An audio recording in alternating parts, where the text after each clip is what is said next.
Well, I'd been racking my brain for quite some time as how to make an equivalent to an HF T match tuner using only inductors. And I knew theoretically it was correct based on my previous experiments, since replacing a capacitor with an inductor can be done.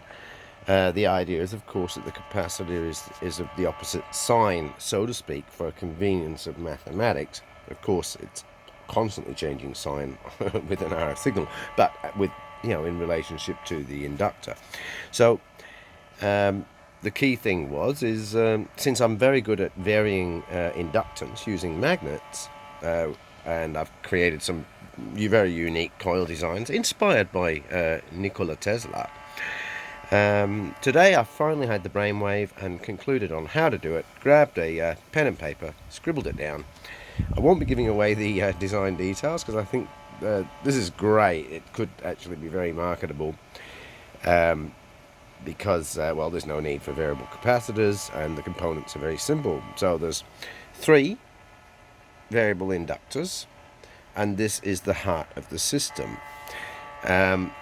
So if you were to imagine a T-match tuner that has, let's say you've got your active input side from the transceiver going through a variable capacitor and then going across, and then you've got your variable inductance or switchable inductor going down to ground, but also coming across to your active output you have another variable capacitor. So in this case it mimics that scenario where I have my active input, but my active input is going to a variable inductor. It then goes to this magic section here, right? But and this is also a variable inductor on the active output side, which also goes to this magic section here. And this is the variable inductor that goes across to ground, which goes to this magic section here. And so there's 3 controls. So there's the magnet here and the magnet here. So we've got the input side and the output side. And the 3rd control is the magnet here, which is the inductor across to ground in the center of the system. So just stand by. So a good test for a HF tuner, I suppose, is to see if you can actually tune in a 9-foot stainless steel whip onto the 80-meter band.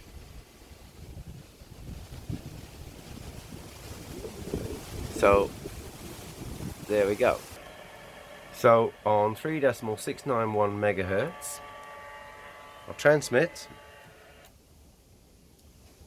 Now just bear with me, I'm going to adjust one of the magnets on the input side,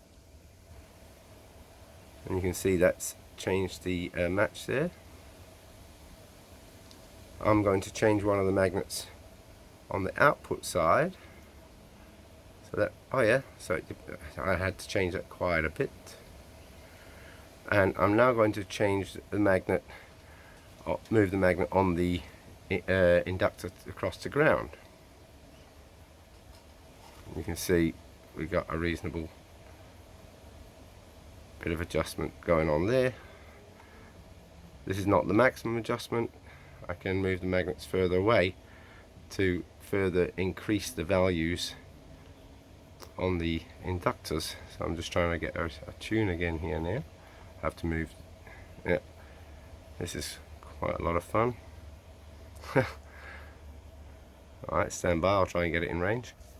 My apologies, very difficult to do this while recording. So okay, so I'll adjust the magnet on the inductor side.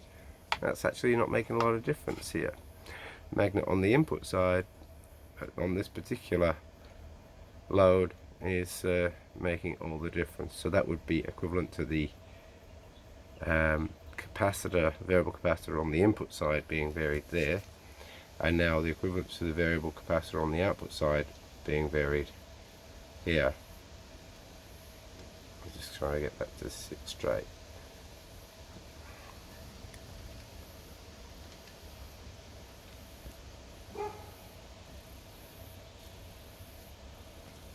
I'll just trim that a bit more.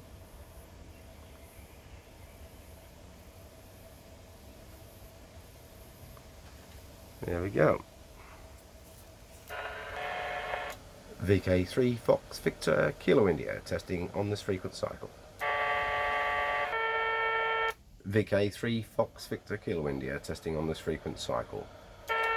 Okay, so 40 meters now. I have it tuned. I did that off camera so it was easier for me. And now I'll adjust the variable on the input side. There you go. I'll try to get that back in. I'll now adjust the variable on the output side.